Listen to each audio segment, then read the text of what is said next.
kasih pemirsa, Anda masih bersama kami di Suara Jakarta dan saat ini saya sudah terhubung dengan Ketua Umum Dewan Pengurus Pusat Ikatan Wanita Pengusaha Indonesia IWAPI, yaitu Ibu Nita Yudi. Halo, selamat sore Bu Nita, apa kabar? Sore, Assalamualaikum warahmatullahi wabarakatuh. Waalaikumsalam Ibu Nita. Ibu Nita, ini kan berbicara sebentar lagi kita sudah masuk pada tatanan hidup baru yaitu new normal. Nah ini Ibu Nita menanggapinya bagaimana tentang kebijakan ini? Eh, karena sekarang ini pandemi COVID-19 ya, kemudian kita akan memasuki tahap baru yaitu new norm ya, dengan sebutan new norm atau kehidupan baru. Tentu mau tidak mau, suka tidak suka, karena memang sudah berubah dunia ini ya kita harus mengikuti. Kita harus mengikuti sebagai pengusaha, di mana semua terimbas, terutama para UMKM ya. Ini sangat-sangat terimbas, yang dulunya kita adalah tulang punggung perekonomian Indonesia. 1998 krisis moneter, kemudian 2008 juga. Tapi pada saat pandemi COVID-19 ini justru UMKM yang paling terpuruk. Untuk itu saya sebagai Ketua Umum DPP IWAPI memberikan kiat-kiat dan harus memberikan semangat serta solusi-solusi keluar bagaimana kita melawan COVID-19 ini. Dan tentu untuk menghadapi new normal ini ya kita harus tetap harus sanggup beradaptasi, hidup berdampingan dengan COVID-19 dan inovasi serta kreatif. Kiat-kiat seperti apa Ibu Nita informasikan, sosialisasikan kepada teman-teman pengusaha khususnya untuk UMKM untuk menghadapi tatanan hidup yang baru? Tentu sebelumnya saya cerita sedikit mundur dalam menghadapi pandemi COVID-19 ini, banyak yang terimbas, sudah saya katakan tadi, tapi tetap kami memberikan semangat kepada anggota kami yang ada di 33 provinsi berjumlah kurang lebih 40.000 perempuan pengusaha, di mana 85% masih mikro dan kecil, 13% menengah, dan 2% yang besar-besar. Dan semua ini terimbas ya. Kemudian bagaimana kami menyikapinya, bahwa kami harus memberikan tatanan atau pemikiran bahwa manfaatkan teknologi informasi, itu yang pertama ya. Kemudian yang kedua adalah jaga relationship dengan pelanggan yang sudah menjadi customer Anda ya. Kemudian yang ketiga adalah manfaatkan pasar lokal. Jadi pasar lokal ini kita dengan jumlah penduduk 260 juta penduduk, tentu ini merupakan pasar yang luas. Oleh sebab itu mari kita sekarang beralih dari bisnis yang biasa kita kerjakan, kalau saat ini ambruk gara-gara pandemik, maka kita harus beralih ke bisnis yang tidak biasa. Bisnis apa yang tidak biasa, yang tentu mempunyai masa depan yang baik, apalagi mempunyai masa depan pada saat pandemik ini, yaitu bisnis kesehatan. Ya kan? Jadi yang dari kosmetik tadinya ya, membuat lipstik, membuat bedak dan sebagainya, karena pengalaman di ahli kimia, maka kita beralih ke hand sanitizer, ya, kemudian pembuatan desinfektan, karena itu berhubungan juga dengan bahan-bahan kimia. Kemudian yang mempunyai fashion, bergerak di bidang fashion, ya, atau pakaian, ya, ini bisa beralih kepada APD, ya, dan lain-lainnya. Saya rasa masih banyak sekali. Kalau untuk bisnis makanan, tentu kita mencari makanan-makanan yang inovatif, yang kreatif, dan tentunya sehat dan bergizi. Ya. Baik, tadi Bu Nita menyatakan bahwa bisa beralih ke sejumlah bisnis yang lain, seperti salah satunya kesehatan. Nah, tapi kan tidak semua masyarakat itu memiliki kemampuan untuk di bisnis tersebut. Ingin beralih tapi tidak memiliki kemampuan. Nah, ini bagaimana? Apakah dari IWAPI sendiri sebenarnya memberikan peluang untuk pelatihan-pelatihan bagi mereka yang tidak mengetahui jenis bisnis itu, atau ada solusi yang lain, Ibu Nita? Jadi kami memang tidak hanya kesehatan saja, ya. Jadi Salah satu contohnya adalah yang mempunyai bisnis kuliner. Kan ini restorannya harus tutup, hanya take away saja, tidak bisa dining kan. Nah, kami membuat Iwapi katalog kuliner. Ya, kita kumpulkan teman-teman yang punya bisnis di bidang makanan, kemudian kita bikinin katalog dan ini kita sebarkan. Satu hari itu kami harus menyebarkan ke seluruh media sosial, baik miliknya, baik Iwapi dan sebagainya. Sehingga ini akan terpromosi dan kami juga kerjasama dengan beberapa marketplace. Dan saat ini kami sedang menyiapkan untuk Iwapi katalog fashion. Dan untuk teman-teman yang bergerak di bidang kosmetik tadi, karena mereka sudah punya keahlian, basicnya sudah bermain di bahan kimia, maka mereka dengan mudahnya beralih ke yang tadi. Cuman memang terkendala izin, tapi alhamdulillah karena saat ini dibutuhkan hand sanitizer dan desinfektan yang cukup cepat, sehingga izin pun tidak terlalu rumit. Jadi seperti itu. Baik, namun bagaimana Bu Nita jika ada pengusaha-pengusaha yang tadinya mereka bisnis katakanlah kuliner, terus pakaian, tapi mereka berada di daerah-daerah yang kurang terjangkau dengan jaringan internet yang baik. Nah, mereka ingin berjual secara online. Nah, ini bagaimana Bu Nita? Tentu ini bisa diminta bantuan ya kepada pemerintah setempat. Karena bagaimanapun dengan adanya pandemi COVID-19 ini, negara harus hadir. Tetapi kami yakin negara tidak bisa hadir sendiri.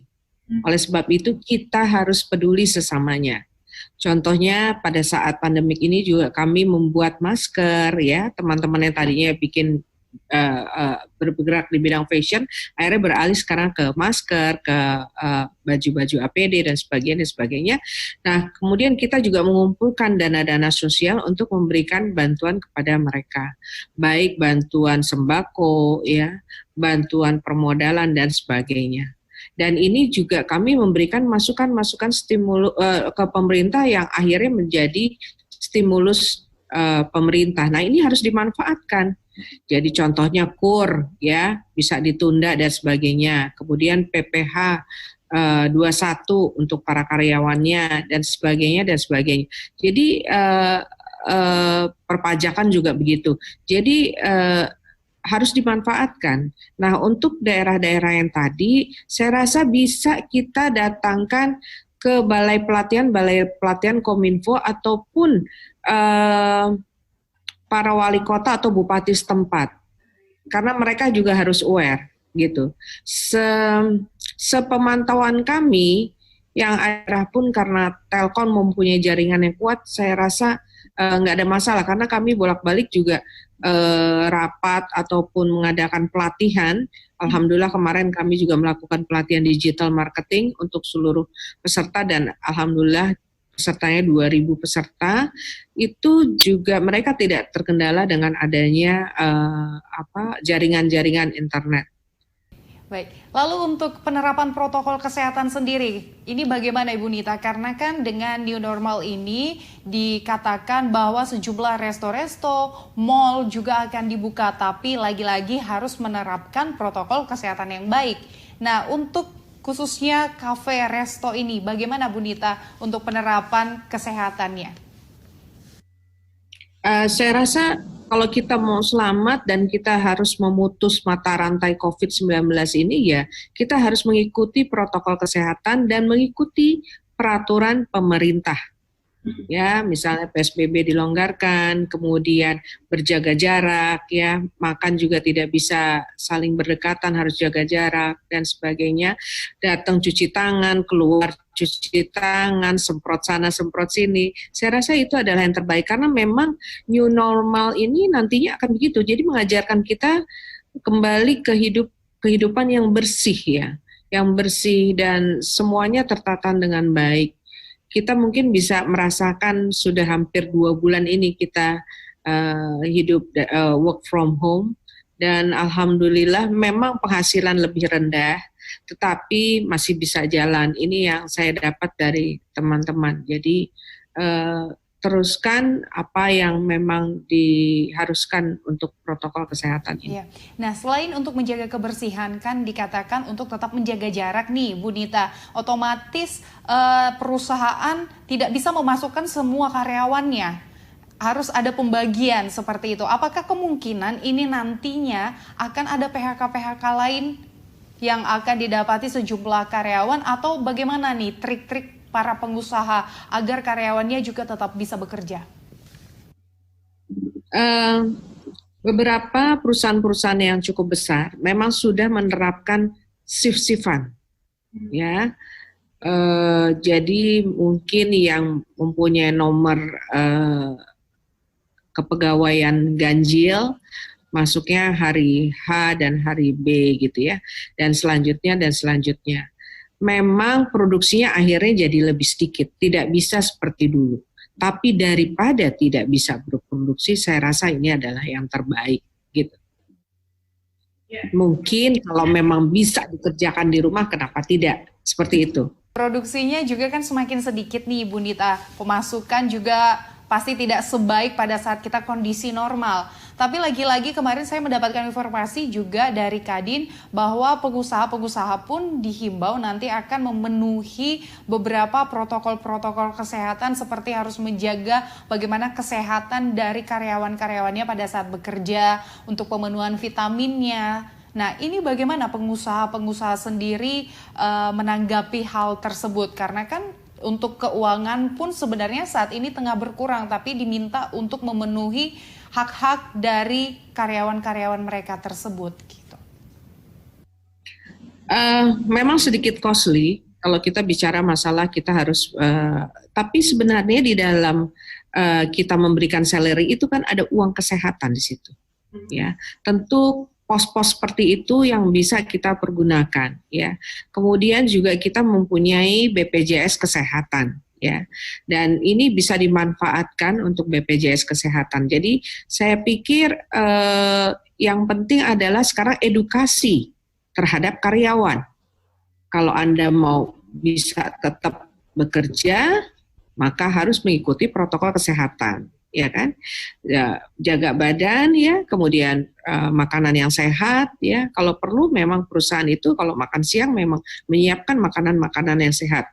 Dan kami dari Kadin bersama dengan IWAPI juga memberikan beberapa bantuan-bantuan sosial makanan-makanan sehat seperti itu. Baik, untuk menutup perbincangan ini, Ibu Nita, bagaimana saran bagi pemerintah untuk kebijakan new normal yang akan kita jalani nanti ke depannya?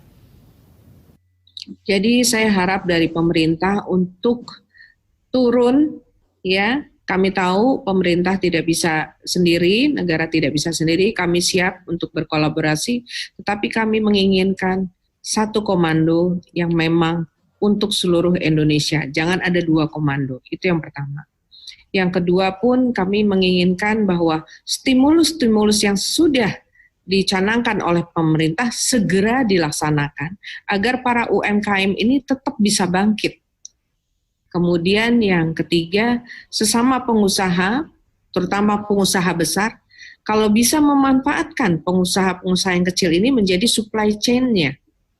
Jadi kita saling berkolaborasi, tetap yang besar bisa jalan, yang kecil pun bisa tetap menjalankan usahanya. Saya rasa itu. Terima kasih. Ya baik, terima kasih Bu Nita Yudi selaku Ketua Umum Dewan Pengurus Pusat Ikatan Wanita Pengusaha Indonesia IWAPI telah bergabung bersama kami di Suara Jakarta. Dan pemirsa, demikianlah perbincangan kami dengan sejumlah narasumber pada Suara Jakarta kali ini. Dan saya Gesmi Sitanggang beserta tim yang bertugas pamit undur diri. Terima kasih atas perhatian Anda dan sampai jumpa.